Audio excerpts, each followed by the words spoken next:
welcome to TwoQuestions.tv. I'm Susan Baroncini-Moe. Joining me today is David Werdiger. He's an experienced technology entrepreneur, strategic thinker and advisor, philanthropist, and not-for-profit innovator, public speaker, and author. He has thousands of ideas. We're obviously kindred spirits, and he's always creating new ways of looking at the ordinary to make it better. And he's the author of this book, Transition, that we're talking about today. David, welcome to the show. Susan, thank you so much for having me. Well, I'm thrilled to have you here. I enjoyed your book very much. In your book, you talk about businesses that are passed down from grandfather to father to son or daughter. You talk about the challenges that are inherent in these multi-generational businesses. What are some of those challenges? The challenges of family business are many, and I'll sort of nut it down to three things. I think doing things in three are good. Indeed. The biggest challenge is multiple roles. So if you've got a job, you go to work, you spend time in the workplace, and you have workplace relationships, and then you go home. But in a family business, we have to overlay those workplace relationships with family relationships. Right. So let's say you're working for your father in the family business, and it's your father, and you're their son or their daughter, and all of that emotional baggage and family crap that usually you leave home and go to work and you leave it there. And think, oh, you know, I can get away and I can have my space at work and I can be my own person. You're not. You're the son or the daughter, and it's your father or mother or uncle or siblings or cousins, and all of that family relationship stuff overlays with business relationship. And that leads obviously to conflict of interest. It leads to family things that happen in a family context actually sometimes playing out in the business context, and therefore not allowing us to have an effective business relationship because we can't divorce it or compartmentalize it from the family relationship. I think that is one of the key problems intrinsic to any family business, and that's something we could talk about for hours. The other, or the next one about family businesses is tenure.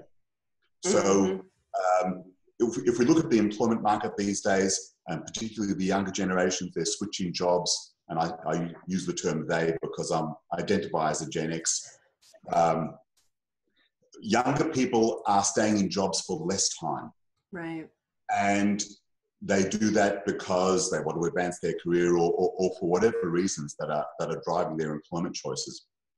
But family businesses, by their nature, you have people in the job for a lot longer. And you know, that's a positive and a negative. It gives a lot of stability. You know, in my business, one of my technology businesses that does recurring billing, we've got not a huge number of staff, but most of them have been there for, more than half have been there for 10 years. And most have been there for 5 years. So we've got a very stable workforce. Indeed. And I'm very proud of that in my workplace. And it's not a family business. Well, it sort of is a family business because my son was with me for a while, but he's since moved on and got himself a far better job than working for me. But in family businesses, people hang around for a long time. And when they hang around for a long time, anybody hangs around for a long time, they get stale. And that's, I think, one of the other challenges of family businesses, people getting entrenched in a job and saying, this is my career, I'm going to be doing this in the next, not, you know, people say in an interview, where do you see yourself in 5 years? And you hope you don't say in your chair. Where you're going to be, not in 5 years, in 20 years, I'm going to be doing the same thing. And that's a challenge in family businesses because it doesn't necessarily allow for fresh energy, fresh eyes, looking at problems. And again, in my business, we have a rule. Anybody new comes into the business, we say, nothing is sacred. You see something and say, we are not, just ask why we do it. We are not allowed to say, oh, well, that's just the way we do things. Oh, good. Okay? Because all businesses need to have that regular challenge to say, is what we're doing relevant? And of course, the other thing in family businesses, particularly in multi-generational family businesses, is generational conflict or intergenerational issues. I don't have to necessarily brand it as conflict. The young people say, oh, you know, the previous generation didn't understand me. We're completely different. And, you know, I think everybody should watch these Back to the Future movies or other things where people go back in time and they see that their parents were actually exactly like them and exactly as rebellious. Yeah. Because that's so you have these intergenerational issues where you have 2 or 3 generations in a business, but because they have that family business overlay, and this relates a little bit to the first point, it's very difficult for the younger generation to be accepted, for the older generation want to impose their authority and say, you know, it's my way or the highway, and the younger generation are a little bit disruptive. And again, that's a challenge. And that might lead into your second question. Well, you do talk a lot about how each generation has their different dreams, and being the custodian of someone else's dream, if you're the one inheriting a business. Someone's watching this show today, their business is successful, and they're thinking about bringing their kids into it. What are some of the things that they should know about passing down that business? So the whole notion of having your own dreams was so important. And I heard this from a guy called Jay Hughes. And he was saying, you know, somebody who's 50 years old and he's custodian of somebody else's dream instead of living their own dream. And at the time I was around 50 years old, and it struck me, you know, I had an oh shit moment where the penny dropped, and I realized, fortunately I was living my own dream, but certainly other members of my family may well have been custodians of somebody else's dream. And everybody has their own dreams and wants to be their own person. And when you're part of a family business, particularly a younger generation coming into the family business, often your own personal identity is sublimated to the family identity. You're part of the family business. And it's not quite like a sports team because of the tenure. You know, you're there for so much longer. You know, I love studying sporting organizations, especially really good ones and professional ones, because, you know, in a sporting, in the world of sports, a champion team will always beat a team of champions. And a champion team is one that has systems and that has cultures and able to bring people into the team culture, into the team system, and can make them better than they are because they're part of the team. Mm-hmm. That's all very good, but in family businesses, it's more complicated because somebody comes into the family business and they've got their own ideas, they've got their own dreams. And so to somebody who has a successful family business and thinks, oh, yep, it's time to bring in number one son or into the family business, I think the very first thing you've got to do is have a discussion with your child and say, do you want this? Yeah. Yeah. Is this what, and you know, I've got this business. This is the father talking, and often it is a father. The father's saying, I've got this business and I'd like you to join the family business. And instead of the son saying, no, Dad, I don't want to, and that's a difficult conversation. Yeah. Put the onus on the father to say, what do you think? This is my family business. Would you like to be a part of it? What are your dreams? And how can we use the family business as a platform for you to make your dreams a reality?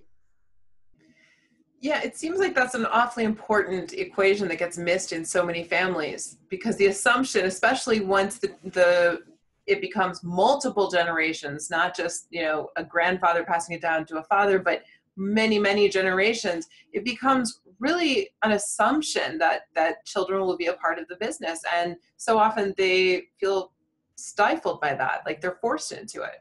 That's exactly. Tons of tension. Yeah. Every day at work feels like Thanksgiving dinner. There's a family business in Japan, which is considered the oldest family business in the world. And it's a B&B essentially. Okay. But it's a family business and it's been going on for 46 generations. Man. Okay. Since I think the 15th century, something like that, which is an amazing story. Yeah. But what if number one son gets up one morning and it's his 18th birthday. Or daughter. Or daughter, yes, okay. Sorry. And says, Dad, Mum, I don't want to do this. I don't want to run a B&B. I want to move to Tokyo and be a DJ. Oh no, you can't do that. But they must have a secret. They must know. I mean, there has to be something there to last you for that many generations. They must have some secret. What's their secret? What's their secret? I guess their secret is inculcating the values of that family business from their children at a very young age. Mm. And I think certainly it is important to bring up your children with an understanding of the family business and what it means. But because of the generational imbalance or the power imbalance between parents and children, it's so hard for children to say no. Mm. And therefore I say, I've got to put the onus on the parents and say to the parents, no, you've got to be mindful that if you want to bring this person into the business, put yourself in their shoes for a minute. And you may or may not, the parent may or may not come in, they may be the founder, they may be a subsequent generation. But how did it feel when you go into the family business? How did it feel, you know, when I was, and this is the other very important thing, you've got to consider the existing family business. Because somebody comes into the family business and says, okay, they're now ready to join the family business. What does everybody else think? Who are you? Mm. I remember when you used to come in here when you were 10 years old and help do errands for your mother in the business, and now you're my boss. Mm. What's that about? Right. So the existing people in the family business are also going to be looking at this young upstart and saying, have you proved yourself? Or are you here because you're the boss's kid? Right. And that's also unhealthy for a business. Well, and that's a whole other conversation that I think we could have. I keep kicking my power cord on my laptop here. That's another conversation I think we could have where we could talk about, like, what's the implication on the employees who are not family members? I mean, obviously, when you work for a family business, you know there's a limit to how much you can be promoted. And so we should schedule another time to have 2 questions about that. Absolutely. David, this has been wonderful. Yeah, I chose not to go into my family business. And that was in part because I had an older brother who he was already in it. Aha. And but I see with hindsight that I actually wanted to carve my own path. And I remember when my son, so I started a few technology businesses, and my young son said to me, years ago, you know, son, what do you want to do when you grow up? And he said, oh, I want to go into Dad's business. And I cringed and I said, oh no, you don't want to do that. Be your own person. You know, the family businesses are wonderful things, but what are they essentially there for? They're essentially there to create family wealth and to give family choices. That's what I think they're there for. They're not necessarily there to create jobs. I mean, my son worked for me for 6 months shortly after finishing university, and now he's found himself in a fantastic job. That first job is very difficult. Coming out of university, especially these days, a lot harder than it was 20, 30 years ago to find that very first job. And often a family business might be handy to say, okay, I found him a job. I made sure he didn't report to me in any way in the business. So I took necessary precautions, and really I saw that as a bridge. I don't see him coming back into the family business for lots of reasons. Firstly, because we don't really have a role for somebody with his skills, and he doesn't want it and I don't want it. And there's nothing wrong with that. Mm-hmm. But the discussion needs to be an open one, and it needs to be one where each generation respects each other and respects their differences and understands their differences. And that's what I think we really need more of. Indeed, no question about it. Well, all right. So viewers, if you are the owner of a family business, this is the book. This is the book you want to read to learn how to manage that situation, to manage the relationship and the transition. And we're going to have a link to Amazon where you can get the book in the show notes for today. David, thank you so much for being on the show. Thanks very much for giving me the opportunity. Lovely to meet you. Viewers, we'll see you next time.